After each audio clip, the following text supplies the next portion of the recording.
عرض سلام و احترام خدمت دوستان عزیز. ما توی جلسه قبلی در مورد پرایوت فولدرز ها توضیح دادیم. توی این جلسه میخوایم در مورد روت گروپ ها صحبت بکنیم و ببینیم که چجوری میتونیم چند تا از آدرس های و سگمنت هامون رو به صورت یک گروپ بکنیم بدون تأثیر توی URL.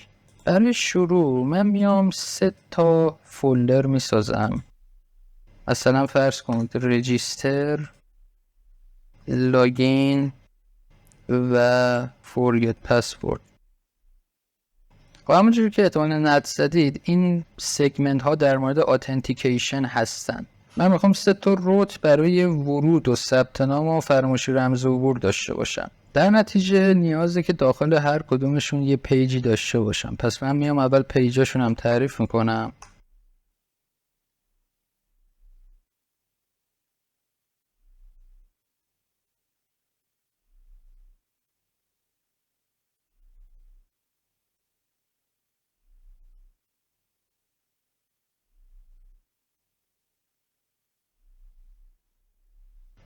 خب پیجشون هم ساختم. نکته‌ای که میخوام خدمتتون بگم، الان این 3 تا روت یا سگمنت من کلا پرت و پلان لحاظ کدی حداقل منظورمه. یعنی این خب 3 تا یه جا نیستن دیگه. مثلا رجیستر اینجاست، لاگین اینجاست، فورگت پسورد اینجاست و این شاید در زمانی که یه مقدار تعداد سگمنت ها و فولدرامون زیاد بشه دیگه مدیریتش سخت باشه. برای بهتر کردن این فرایند من میتونم اون سگمنت ها یا فولدر هایی که مربوط به هم هستن رو یه جا گروپشون بکنم بدون تأثیر مستقیم تو URL.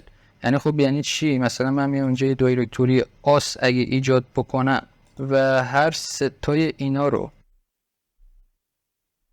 بفرستم داخل آس، این اون چیزی نیست که من میخوام. چون در این صورت دیگه من تو URL حتما باید بزنم /as/login یا /as/register. من در حالی که خب این پیش کلمه آس رو نمیخوام. در نتیجه اینجا نیازه فقط من بیام رینیمش کنم و به اول و آخرش یه پرانتز اضافه بکنم. این سینتکسیه که برای این کار استفاده میشه. حالا اینجا تو رینیم مشکل داره، بذارید من یه کاری بکنم.